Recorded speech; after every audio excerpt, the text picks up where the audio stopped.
Good Hi. morning, everybody. Hi. Hey, Deb. How are you? Good, Kimberly. How are you? I'm doing great. I'm doing great. So welcome to Get Paid. It's Thursday at 11 o'clock, so you know what time it is. It's time to get paid. And so I'm Kimberly. This is Deb. And today we're going to be talking about micro messages. So we're in the middle of a series that we are talking about how empathy shows up in the workplace and different elements of it and why it's important. And so the first that we want to talk about are micro messages. And so, Deb, when we were talking about micro messages, you were like, what is that? Yeah, well, I over the last few years, through educating myself and having conversations with you and other folks, like I understood microaggressions. I feel like I understand what they are. I can notice them and see them when they happen, and I feel pretty confident around what that is. But when you use the term micro messages, I had not heard that term before. I could probably take a guess as to what it meant, but I really didn't know. And when you had talked about it as, a way to tie into our topics around empathy and the workplace, I thought this was a great thing for us to talk about, because if I don't know, it's possible that there are other people that out there that don't know either. So I think it's an important topic, and I'd love to start with, what exactly is it? Sure. So I know a lot of people have heard about microaggressions, but microaggressions are a form of micro message. So let me just give you the definition of micro message just to level set what we're talking about. So micro messages are small behaviors. They are tones of voice. They are words. There are things that we say, all things in ways of messaging what we're trying to communicate. And they're small, but they're big. They have big impact, right? And so, they are generally semi-conscious in some way. It could be based on a bias or something that you have, and they are always universally understood. So we know what the meaning is, even if we might not be intentional in the way we communicate it. And so they are verbal and physical. And the big thing about micro messages is that they tell other people how you feel about them in a very unconscious way. So I love a graphic. And so I'm going to share the screen because I have a graphic that I think illustrates exactly what micro messages are. So let me do that very quickly. Here we go. So this is what micro messages are, right? As we're communicating with each other, the way we look at you, whatever we do that is unconscious, it might be unintentional.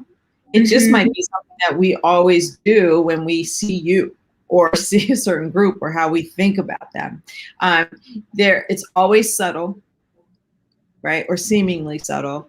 It's subtle in the action. It's not necessarily subtle in the response or toward the person that who is the receiver, because it's usually repeated and seems small. It's pervasive, and the big impact that I talked about, it is very powerful. Micro messages, and I call it, but they, or whatever we want to call it, micro messages are very powerful, and they're powerful in how they make the recipient feel.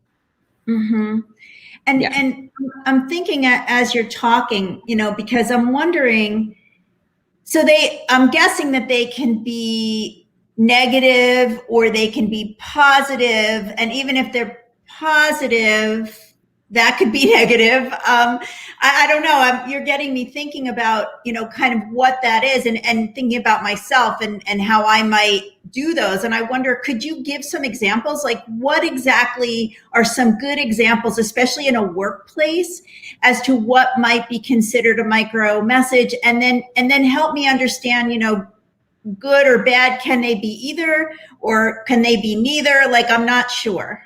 Sure, absolutely. So, I'm going to use this graphic for the rest of our conversation, so people can kind of get a big picture understanding of how they show up and how they can, how can they can affect your workplace, the culture, and your teammates.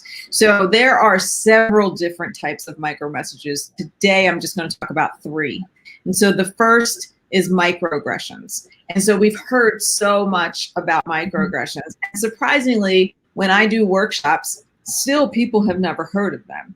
So microaggressions are they're verbal, they're behavioral, and they're environmental. And environmental is, how everything that's going on around you. But the commonality are that they are indignities that communicate hostile, derogatory, or negative racial or gender slights and insults to the target, the person, or a group. So they are subtle, but they can be verbal, behavioral, or environmental, and they are targeted to certain groups or people because they are of a certain group. So whether it's ethnic, gender-based, sexual orientation, handicap, whatever that is, it's based on that, right? And so some examples, right? So let me give you an example. And this is a true example that I have experienced my whole career. Okay, so I am 5'4", and I'm average size. Like I wear like a size between a 4 and a 6, and I have always been, in some leadership form, and my name is Kimberly. And every job that I've worked at, there's been a Michelle, but generally the Michelle is 5'8" or taller, doesn't necessarily work in my department. We don't look alike. We don't do the same things. We're not even most times we're not even in the same meeting. But every company I've worked with, I have been called Michelle. And that's a microaggression in that people, they're just Black women. So they're interchangeable. Right. And I've been called Michelle by people who are in my group and who I've had to talk to every day. Right. If you were to stand us next to each other, there'd be no mistake, no confusion. But that's a microaggression. Or from a gender perspective, we tell women they're bossy. Right. You think about in school, if you as a young lady, right, we're in school and we are focused and we want to get things done and we're told we're bossy. If the boy was told the same thing or was doing the same thing, he wouldn't be called bossy. He'd be called a leader, right? And so as you grow up and you're in this work environment and women leaders, we know, so they get called bossy. That's a microaggression because you're saying that it's a negative and you're putting it on a woman. Right. Yeah. Or another example, and this will be my last one, I'll go on to the next. But another example might be, and this happened also to me. So I have lots of examples, but I did a reading at a wedding. And after I did the reading, someone came up to me and said, "Oh my God, that was amazing. You're so articulate." Right. And it was a white person who said that to me. And so that was a microaggression in saying, well, you're special, you're articulate. I would never expect someone of that group or a Black person to be able to read those words so well. And with, right. So those are microaggressions, So those are just 3 examples, but I'm sure anyone who's watching this could come back with several. And, please feel free to share your microaggressions because I do think it's important for people to understand what they are when they're doing them. Okay, so that's microaggressions. The next are micro inequities, and these aren't talked about as often, but micro inequities are, again, they're subtle and often unconscious, but not always unconscious. They're messages that devalue, discourage, or impair workplace performance. So this is specific to the workplace. And so They're conveyed through facial expressions, gestures, tone of voice, choice of words, nuance, or syntax. So imagine you're sitting in a meeting and you're presenting, right? And you've explained yourself, right? And then a man in the meeting re-explains as if, because you're a woman, your words weren't understandable, right? Right. So that's a micro inequity, because that's going to make you feel small, right? Like, oh, I'm not a good communicator, right? Yeah. So that's going to devalue you. Or some, behavioral things, and these are things we're all guilty of. When you're in a meeting and you're thinking about, oh my gosh, who's on my phone? Oh, I have to check. And someone is talking and you're really listening, but your full attention's not on that person because you are checking your phone, right? And we don't often think about that as a micro inequity, but what you're saying to that person who's presenting is that you're not as important right now as what's on my phone. Especially if that's not being done with other people, right? If people are on their phone, if I'm talking, but they're not on their phone, if you're talking, that can feel even worse, I would think too, because not only am I not important, but I'm not as important as other people either. So it's like a double. That's exactly right. And then the third example of that would be, and this is kind of a continuation of what I showed as a microaggression, but imagine that you weren't just confusing me, but you just wasn't deliberate, but it was unconscious. And then we're in a meeting. Every time we're meeting, you called me Michelle, like not even confusing me. Or better yet, let's just say my name, I'm of a different ethnic group and my name is, something you haven't heard before. Mm-hmm. So the first time you might mispronounce my name and I correct you.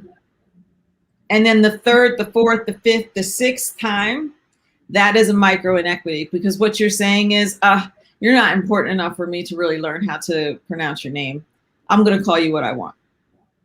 Yeah. So that's a micro inequity. And so those really are focused on the workplace. And then you asked if there's a positive, right? And so there is, and it's called a microaffirmation, right? And so microaffirmations, again, are subtle, but they're acknowledgments of a person's value and accomplishments, right? And so if it's done correctly, it creates this culture of belonging, right? And so examples are, you're in a room with, a bunch of coworkers and you're a leader, ask for everyone or ask for multiple people's opinions, right? And value their opinions. Even if you don't make the final decision that everybody agrees on, like as a leader, sometimes we have to make decisions that people aren't, aligned right. with. As long as you have given people the opportunity to express some facts or opinions and you've affirmed them, then that's a microaffirmation. If you say, good, yeah, I understand where you're coming from. Thank you for your contribution. Those are microaffirmations. Friendly facial expressions or gestures. Even if you don't agree with them, you don't have to frown or, roll your eyes. Just be gentle and welcoming. Or at work, take a genuine interest in people's personal lives, because so much of your personal life now is in your work. Be genuine with it, right? People, ask how the kids are and really care. So those are microaffirmations. Now, there are flip sides to that, because oftentimes, and I'm sure everyone who is watching has experienced this, oftentimes while people use those affirmations, they use them on one person, right? So they choose a favorite and they are constantly affirmed, right? You say something and you say it and no one responds because they're waiting for the leader to respond positively to you. But then Bill says the same thing that you said, and Bill gets affirmation. Great job, Bill. I agree with that. Oh, you're always on point. That's a micro affirmation that's gone rogue, right? And we see more of that, and so we have to watch for that, right? And the other thing is micro affirmations for, like, we have to be careful of what we are affirming, like how a person's acting, what are they saying? We have to be careful of that. Yeah. So those are micro messages that I think are super important. And if anybody wants to take a screen grab of this, just to remember, what this means in the scope of how we communicate and understanding how empathy plays into that communication, I think this is very helpful too. So now that we understand, or I understand better, kind of what the micro messages are and how they can be positive potentially, but primarily it can be, unless you have to be very conscious of it, and they can turn out to be very negative and have impacts upon the person who's receiving it. So what do you think, what are those impacts? What have you found in terms of, even though it's subtle and it might be micro, over time, I imagine they add up, and they add up onto people, and that's going to take a toll. So what would you say that toll is? So it shows up in different ways, but I always call micro messages, and especially microaggressions and inequities, and to some point, well, I'm just saying, I call micro messages cuts, like death by 1,000 tiny cuts, right? Mm-hmm. And sometimes we might have experienced this. You might be in a meeting, or wherever you are at work, and you see somebody just blow up at another person, right? And you're thinking, well, that was uncalled for, right? Why is that person so angry? What you don't understand, or maybe you haven't noticed, is that that person has been getting micro messages for some time. And that was like the last straw. And they just couldn't take it anymore.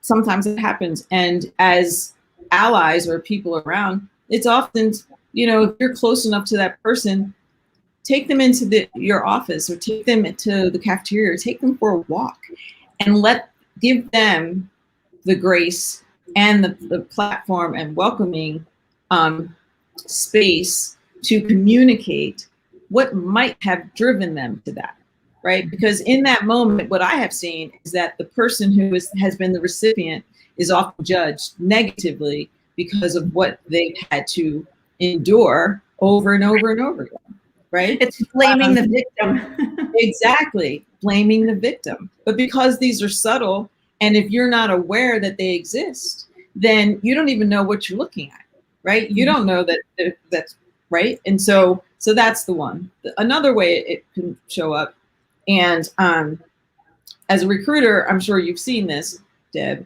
when you see someone's resume and they might have been at several different companies, maybe 2 or 3 years at a pop, right?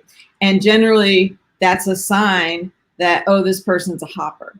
But what might have been the situation is that they actually aren't hoppers. They want to be in a company, but the microaggressions have been so frequent and difficult to navigate and gotten in the way of their success, right? They've been able to be successful, but at what cost? Because they've had to work around all these landmines and micro messages. And so as a result of that, they have to leave.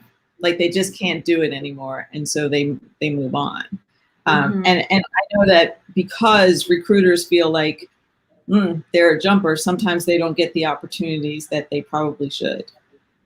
Well, I think that's a good point. And I think a couple of things about that. I think first, it's hard as a recruiter, even if you're whether you're working for a firm or you're inside, like, it's hard to get somebody to open up to you potentially in that way if you don't have a longer term relationship with them. But it's good to know as a recruiter that might be a reason why somebody has moved on to other jobs a little more quickly than other people. But the other thing about it is that, if, I've been working for a long time, you've been working for a long time, and we've sort of been conditioned to think that jumping from job to job without staying, 5 or 10 or 15 years at a job somehow is a negative.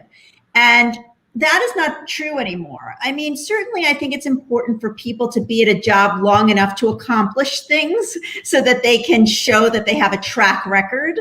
But that doesn't need to be 5 years. In some cases, it might be 2 years where you've been able to jump in, get things done.